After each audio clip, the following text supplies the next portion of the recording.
Every June, for the past 7 or 8 years, I make a pilgrimage to southern Vermont to join a group of my friends at the Brook Bluegrass Festival.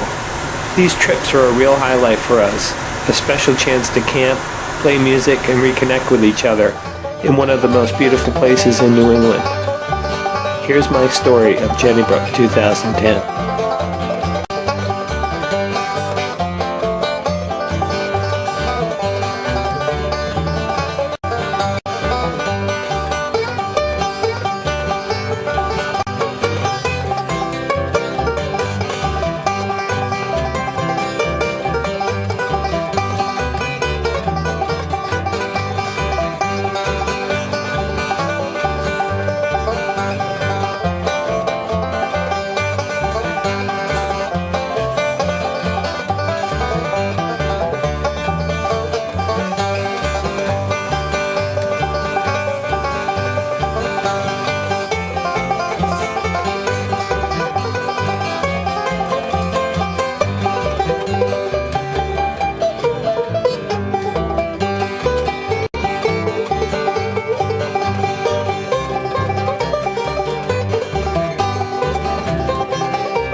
The Brook Festival recently relocated to the site of the Tunbridge World Fair in Tunbridge, Vermont, and we're all pretty happy about that.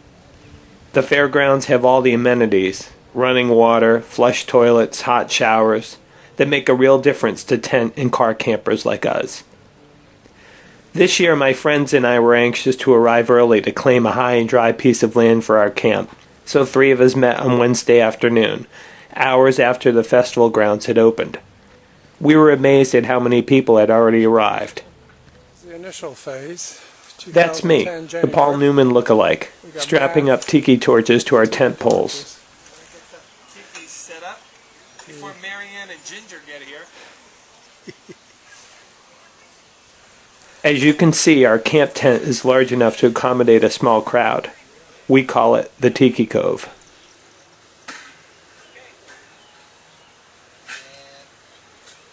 Within a couple of hours, our kitchen was set up, complete with the requisite hanging baskets of fruit, and it was time to sit down for a while and socialize.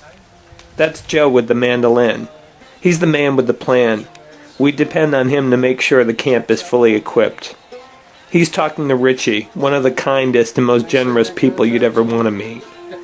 Richie lives in Vermont, and we see him once a year when we meet at the festival.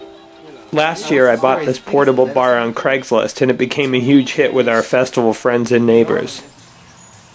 Soon it was time to check out the fairgrounds and all the action of the other early birds like us.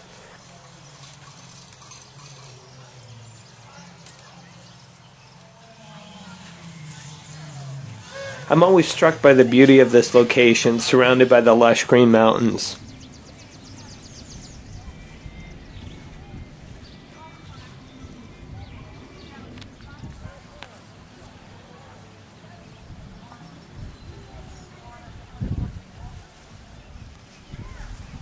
At the main stage, Joe set out a few lawn chairs so that we would have a good view of the bands.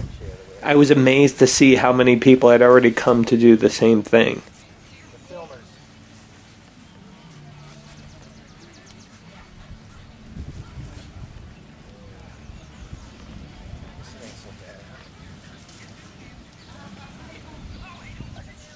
Richie wanted to see the view from the stage. Coming up on stage.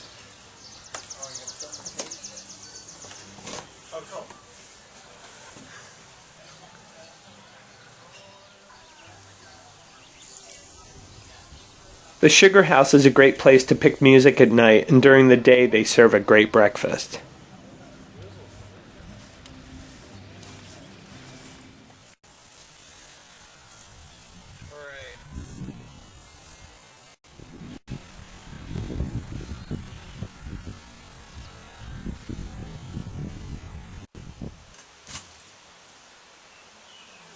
It's amazing how light it looks on.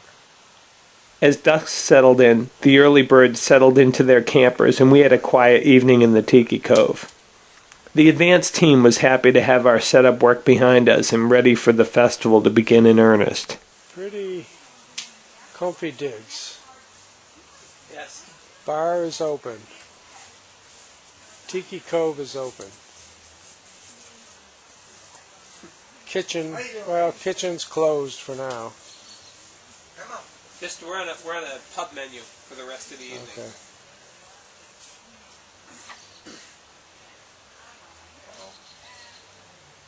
Bogo's dead.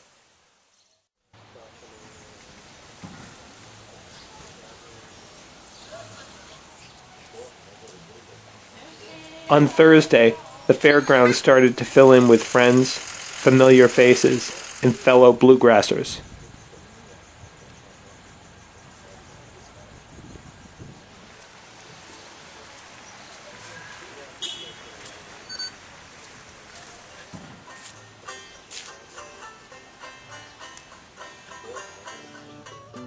Kurt and Mary, old friends from my Haydenville days, were some of the first to arrive. They had a little problem parallel parking their camper and managed a little fender bender with Richie's van.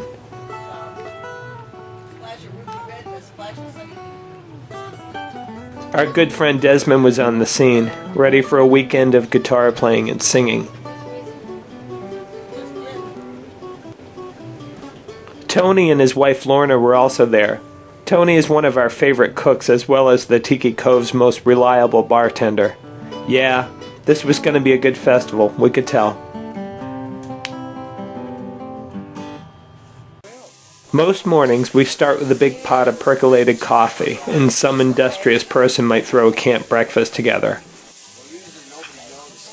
Then it's off to the powder room or the hot showers to freshen up.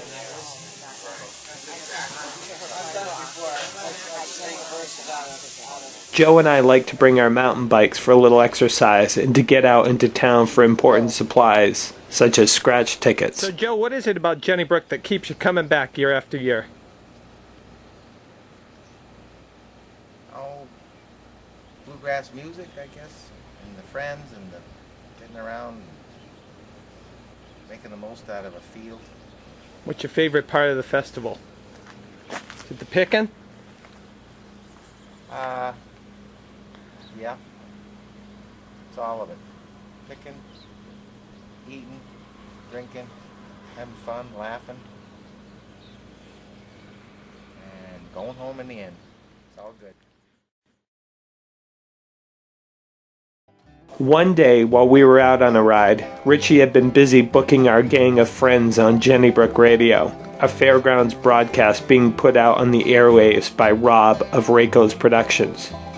Before we knew it, we were on our way to the radio tent to play some songs for the good folks of Jenny Brook.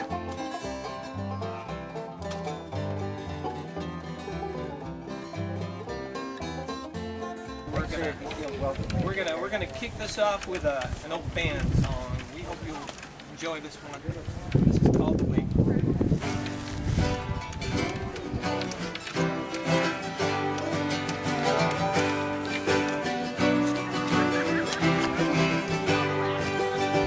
I pulled in from Nazareth. It was a feeling about a half-assed day.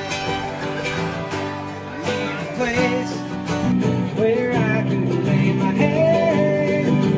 And mister, could you tell me where a man might find a bed? In true festival fashion, a friendly bass player offered his assistance. Take a load off Annie.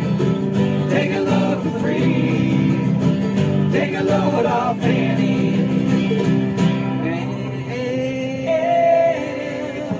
Put your load right on me.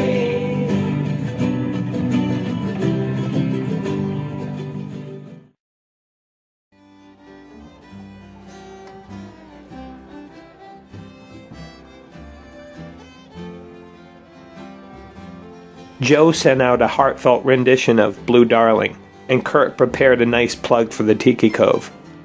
Aha, folks. You know, folks around these parts get pretty persnickety about where they hang out at their social clubs, you know. So I've been making a habit of going having a little soda pop over at the Tiki Cove bar. And I'll tell you one thing, folks, you don't find a nicer bunch of people than over at that Tiki Cove, yeah?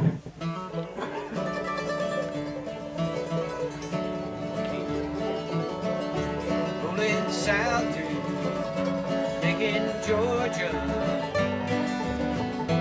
somewhat younger.